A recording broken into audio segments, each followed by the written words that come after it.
প্রকৃত মানুষ যারা কর্মঠ, যারা পরিবারের জন্য স্ট্রাগল করে, তাদের 10টা কাপড়ের প্রয়োজন হয় না। তুমি মনে করো আমার কিছুই নেই, আমার কোনো গুণ নেই, কিন্তু না, অবশ্যই তোমার মধ্যে যা আছে আর একজনের মধ্যে নেই, আর একজনের মধ্যে যা আছে তোমার মধ্যে সেটা নেই।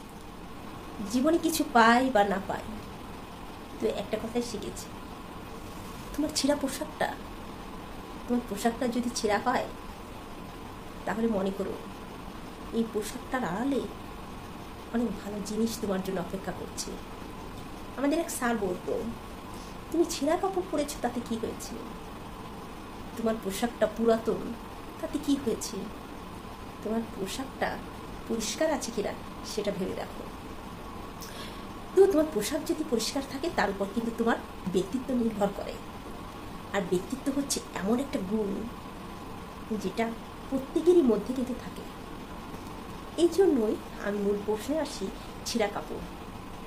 আরে ছেঁড়া কাপড় পরেছ তাতে কি হয়েছে, তোমার মর্যাদা কি ক্ষুণ্ণ হয়ে গেছে?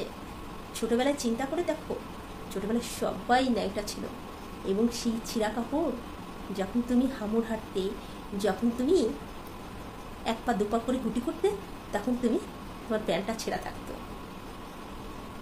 তাই বলে কি তোমার মনটা কি ছেঁড়া? না, তুমি অত্যন্ত সরল ছিলে, অত্যন্ত শিশু মন ছিল তোমার।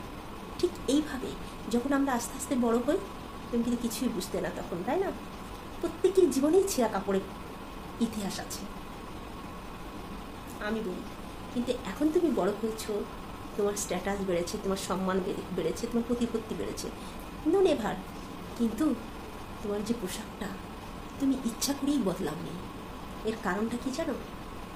প্রকৃত মানুষ যারা কর্মঠ, যারা পরিবারের জন্য স্ট্রাগল করে, তাদের 10টা কাপড়ের প্রয়োজন হয় না, একটা কাপড়ই তাদের যথেষ্ট। সেটা যদি ছেঁড়াও হয়, তাও তারা তাতে সুখী, এবং তাদের সেই আয়ের একাংশ অন্যকে দিয়ে তারা খুশি হয়। তো কখনো আসলে ছেঁড়া কাপড় দেখে বিচার করা যায় না, মনটাকে বিচার করতে হয়। তোমার মনটা ছিঁড়ে গেছে কিনা, তোমার মনটা সঠিক জায়গায় আছে কিনা, অন্যের প্রতি ভালোবাসা আছে কিনা, অন্যের প্রতি সেই ছোটোবেলার শিশুর মতো সরল তোমার হৃদয় আছে কিনা, এটা তুমি বিচার বিবেচনা করবে। আমাদের এই সমাজ বদলে গেছে, তারা দেখে পোশাক, তারা দেখে প্রতিপত্তি, তারা দেখে তোমার বিশালতা, কিন্তু না, এই প্রতিপত্তি, বিশালতা আমাদের অনেক ইতিহাস আছে, যে ইতিহাসে মানুষ পুরনো কাপড় দিয়ে ইতিহাস জয় করেছে, সেটা আর বলার অপেক্ষা থাকে না।